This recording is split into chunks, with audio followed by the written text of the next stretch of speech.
আসার জন্য জল নিকাশির ব্যবস্থা হচ্ছে মেন, তার সাথে রয়েছে ওভারব্রিজ এবং দক্ষিণাংশে আপনারাও দেখতে পাচ্ছেন দক্ষিণাংশে যে মাঠ রয়েছে তার ফসলগুলো কোন দিকে আমরা নিয়ে আসবো।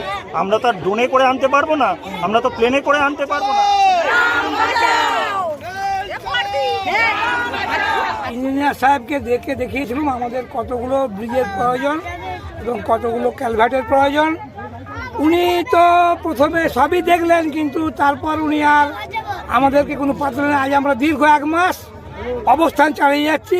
এখন যেটা আমার মনে হয়েছে, এই যে ব্যারিকেডটা আজকে দিলুম বা এই যে খেনটা বন্ধ করলুম, কারণ কেবলমাত্র মাটি ফেলার কাজটাই চলছে। আমাদের জল নিকাশির যে আমাদের গ্রামের যে জলটা দক্ষিণে বয়ে যাবে তার কোনো ব্যবস্থা সম্বন্ধে ওরা কিন্তু কোনোভাবেই কিছু করছে না।